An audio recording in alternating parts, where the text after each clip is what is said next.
जय श्री कृष्णा दोस्तों, स्वागत है हमारे चैनल क्विक नॉलेज में। आज के इस वीडियो में हम आपको सुनाएंगे गुरुवार व्रत कथा। प्राचीन समय की बात है, एक नगर में एक बड़ा व्यापारी रहता था। वह जहाजों में माल लदवाकर दूसरे देशों में भेजा करता था। वह जिस प्रकार अधिक धन कमाता था, उसी प्रकार जी खोलकर दान भी करता था। परंतु उसकी पत्नी अत्यंत कंजूस थी। वह किसी को एक दमड़ी भी नहीं देने देती थी। एक बार सेठ जब दूसरे देश व्यापार करने गया तो पीछे से बृहस्पति देव ने साधु वेश में उसकी पत्नी से भिक्षा मांगी। व्यापारी की पत्नी बृहस्पति देव से बोली, हे साधु महाराज, मैं इस दान और पुण्य से तंग आ गई हूँ। आप कोई ऐसा उपाय बताएं जिससे मेरा सारा धन नष्ट हो जाए और मैं आराम से रह सकूं। मैं यह धन लुटता हुआ नहीं देख सकती। बृहस्पति देव ने कहा, हे देवी, तुम बड़ी विचित्र हो। संतान और धन से कोई दुखी होता है? अगर अधिक धन है तो इसे शुभ कार्यों में लगाओ। कुमारी कन्याओं का विवाह कराओ, विद्यालय और बाग बगीचों का निर्माण करवाओ। ऐसे पुण्य कार्य करने से तुम्हारा लोक परलोक सार्थक हो सकता है। परंतु साधु की इन बातों से व्यापारी की पत्नी को खुशी नहीं हुई। उसने कहा, मुझे ऐसे धन की आवश्यकता नहीं है जिसे मैं दान में दूं। तब बृहस्पति देव बोले, यदि तुम्हारी ऐसी इच्छा है तो तुम एक उपाय करना। 7 बृहस्पतिवार घर को गोबर से लीपना, अपने केसों को पीली मिट्टी से धोना, केसों को धोते समय स्नान करना, व्यापारी से हजामत बनाने को कहना, भोजन में मांस मंदिरा खाना, कपड़े अपने घर धोना। ऐसा करने से तुम्हारा सारा धन नष्ट हो जाएगा। इतना कहकर बृहस्पति देव अंतर्ध्यान हो गए। व्यापारी की पत्नी ने बृहस्पति देव के कहे अनुसार 7 बृहस्पतिवार वैसा ही करने का निश्चय किया।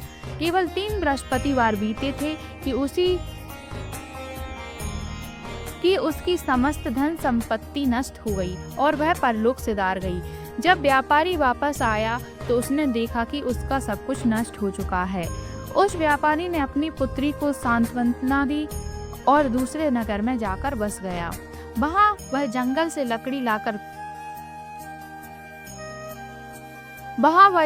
लकड़ी काट कर लाता और शहर में बेचता। इस तरह वह अपना जीवन व्यतीत करने लगा। एक दिन उसकी पुत्री ने दही खाने की इच्छा प्रकट की, लेकिन व्यापारी के पास दही खरीदने के पैसे नहीं थे। वह अपनी पुत्री को आश्वासन देकर जंगल में लकड़ी काटने चला गया।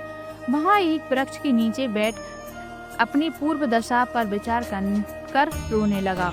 उस दिन बृहस्पतिवार था। तभी वहां बृहस्पति देव साधु के रूप में सेठ के पास आए और बोले, हे मनुष्य, तू इस जंगल में किस चिंता में बैठा है? तब व्यापारी बोला, हे महाराज, आप सब कुछ जानते हैं। इतना कहकर व्यापारी अपनी कहानी सुनाकर रो पड़ा। बृहस्पति देव बोले, देखो बेटा, तुम्हारी पत्नी ने बृहस्पति देव का अपमान किया था, इसी कारण तुम्हारा यह हाल हुआ है। लेकिन अब तुम किसी प्रकार की चिंता मत करो। तुम गुरुवार के दिन बृहस्पति देव का पाठ करो। 2 पैसे के चने और गुड़ लेकर जल के लोटे में शक्कर डालकर वह अमृत और प्रसाद अपने परिवार के सदस्यों और कथा सुनने वालों में बांट दो। स्वयं ही प्रसाद और चरणामृत लो। भगवान तुम्हारा अवश्य कल्याण करेंगे।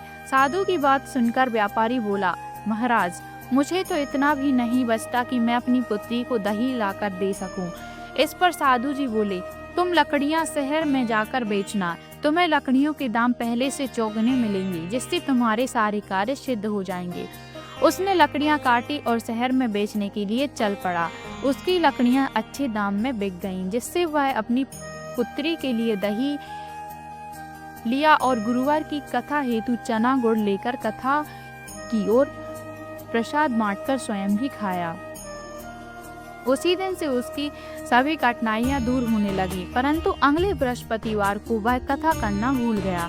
अगले दिन वहां के राजा ने एक बड़े यज्ञ का आयोजन कर पूरे नगर के लोगों के लिए भोजन का आयोजन किया। राजा की आज्ञा अनुसार पूरा नगर राजा के महल में भोज करने गया, लेकिन व्यापारी व उसकी पुत्री तनिक विलंब से पहुंचे। अतः उन दोनों को राजा ने महल में ले जाकर भोजन कराया। जब वे दोनों लौटकर आए तब रानी ने देखा कि उसका खूंटी पर टंगा हार गायब है। रानी को व्यापारी और उसकी पुत्री पर संदेह हुआ कि उसका हार उन दोनों ने ही चुराया है। राजा की आज्ञा से उन दोनों को कारावास की कोठरी में कैद कर दिया गया। कैद में पड़कर दोनों अत्यंत दुखी हुए। वहां उन्होंने बृहस्पति देवता का स्मरण किया। बृहस्पति देव ने प्रकट होकर व्यापारी को उसकी भूल का आभास कराया और उन्हें सलाह दी कि गुरुवार के दिन कैद खाने के दरवाजे पर तुम्हें 2 पैसे मिलेंगे। उनसे तुम चने और मुनक्का मंगवाकर विधि पूर्वक बृहस्पति देवता का पूजन करना। तुम्हारे सब दुख दूर हो जाएंगे। बृहस्पतिवार को कैद खाने के द्वार पर उन्हें 2 पैसे मिले। बाहर सड़क पर एक स्त्री जा रही थी। व्यापारी ने उसे बुलाकर गुड़ और चने लाने को कहा।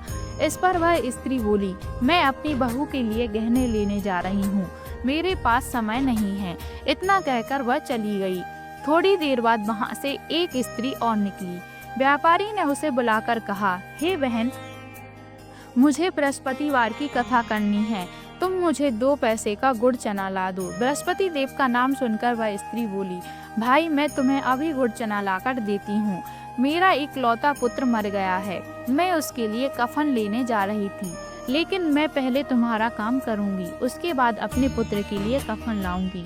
वह स्त्री बाजार से व्यापारी के लिए गुड़ चना ले आई और स्वयं भी बृहस्पति देव की कथा सुनी। कथा के समाप्त होने पर वह स्त्री कफन लेकर अपने घर गई। घर पर लोग उसके पुत्र की लाश को राम नाम सत्य है कहते हुए शमशान ले जाने की तैयारी कर रहे थे। स्त्री, मुझे अपने लड़के का मुख देख लेने दो। अपने पुत्र का मुख देखकर उस स्त्री ने उसके मुंह में प्रसाद और चरणामृत डाला। प्रसाद और चरणामृत के प्रभाव से वह पुनः जीवित हो गया।